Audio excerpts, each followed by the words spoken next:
Namaste, I am Srishti, a first year MBBS student at RIMS Ranchi. I have scored 97% in board and 643 marks in NEET in my running year.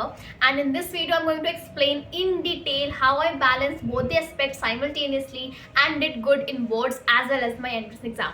Okay, so the first thing that you need to do is to sort out things. That is, make a list of everything that is on your plate. For example, I have made this list. We have to prepare for board exam, complete our practical copies and files. Then we need to prepare for our Viva. Then for the practical exam, then for the actual board exam and your competitive exam, that is JEE, NEET or CUET or any other exam that you are preparing for. So my next point is compromise and compensate. That is, आपको ये decide करना है कि कौन कौन सी ऐसी areas है जिसमें कंपनसेट किया जा सकता है और जिसमें नहीं. For example your practical files. हो सकता है कि आप सेम प्रैक्टिकल फाइल को प्रिपेयर करने में 4 दिन लगाएं एंड उसी काम को करने के लिए आप 4 घंटे लगाएं, just reducing the aesthetics that you are going for. And either way you are going to get the same marks only. So save your time, teacher. Don't give marks on the basis of your aesthetics. They don't, okay? And in reality, most of the students are going to get full marks only, okay? So write bada, leave so many gaps, just fill the pages and complete your files. Just do the necessities, that's it. And if you have कोई छोटा भाई बहन या कोई भी जिससे आप अपनी practical file लिखवा सकते हो, well and good. Next point is learn in a cohesive manner. Mark the overlapping topics. For example, आपको वाइवा के लिए कोई 2 चैप्टर्स प्रिपेयर करने हैं ना, वही 2 चैप्टर्स आपके प्री बोर्ड्स में भी आएंगे, आपके बोर्ड्स में भी आएंगे और वही 2 चैप्टर नीट और जेई में भी आएंगे.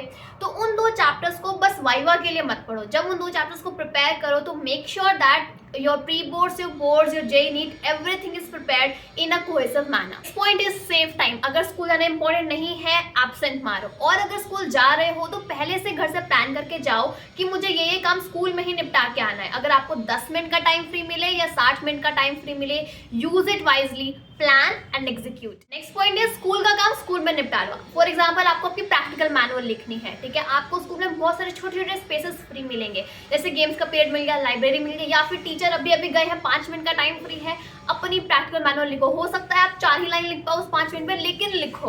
Okay, don't waste your time. वो 4 लाइन करके आप देखोगे in your school only you can complete all your practical files. Next point is take your pre board seriously. Why so? कि मान लीजिए अगर आपके बोर्ड एग्जाम में 10 चैप्टर आ रहे हैं, प्री बोर्ड में आपको वो 10 हो के 10 नहीं पढ़ने हैं, जितने पढ़े हुए बस उसी को अच्छे से रिवाइज करके जाना है. मान ली अगर 10 चैप्टर आ रहे हैं, आपने 4 ही प्रिपेयर कर लिए. अगर आपने 4 प्रिपेयर कर लिए तो आपका 40% काम यहीं पे हो गया है. तो इससे आपका लोड भी कम हो जाएगा और मेंटली आपको लगेगा कि हाँ, मेरा आधा काम तो हो चुका है. बट इफ आपके स्कूल में मल्टीपल प्री बोर्ड्स हो रहे हैं तो आपको बस एक ही प्री बोर्ड पे अपना फुल फोकस डालना है, बाकी पे नहीं. ओवर टेस्ट होने से क्या होता है कि आपको अपने एग्जाम में जो मिस्टेक्स हुई हैं उसको एनालिसिस करने का, सेल्फ स्टडी करने का, इम्प्रूव करने का टाइम ही नहीं मिलता.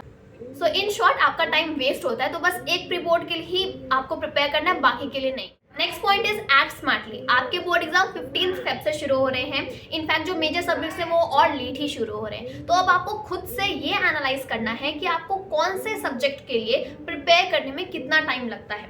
फॉर एग्जाम्पल, आपके पास इंग्लिश में 5 डेज का ब्रेक है, मतलब 5 डेज का गैप मिला है और आप इंग्लिश को 4 दिन में ही कंप्लीट कर सकते हैं. ओके, तो अभी से आपको इंग्लिश पढ़ने की जरूरत नहीं है. अगर आप उन 4 दिन में पढ़ लीजिएगा तो अभी का जो टाइम है, give it to your preparation of your competitive exam.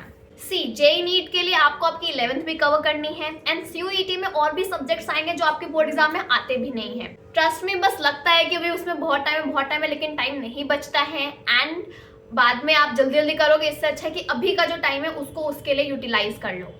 Now हो सकता है कि आप इस पॉइंट को मेरे क्रिटिसाइज करो कि अभी हमारे बोर्ड एग्जाम्स हैं तो हम किसी दूसरे एग्जाम के लिए प्रिपेयर क्यों करें. Which brings me to my next point that you need to prioritise. अगर मैं आपको अपना रेफरेंस दूं तो no MBBS college, absolutely no MBBS college takes admission on the basis of board exam percentage. तो अगर मैंने 97 की जगह पे 70% भी आए होते ना तो it would have made no difference in my life. You just need to qualify a cut off which is usually very less. That's why my complete focus was always towards NEET and not towards my board exams. मैंने board exams की पढ़ाई बस board exams के पहले और pre board के ही time पे की थी. बाकी time I was studying only for NEET. Same way आपको पता होना होना चाहिए कि आपके लिए क्या इंपॉर्टेंट है, जो आपका एम है लाइफ में, उसके लिए आपको क्या हेल्प करेगा, बोर्ड एग्जाम या जेईई नीट या सीयूईटी। सिर्फ मार्क्स के पीछे मत भागो, ये बहुत शॉर्ट टर्म होता है। 4 दिन तक लोग पूछेंगे कितने नंबर आए, कितने नंबर आए, फिर कोई नहीं पूछता। Literally nobody now ask me कि बोर्ड एग्जाम में कितने मार्क्स आए थे, because it doesn't matter at all. Have a broader perspective and act accordingly.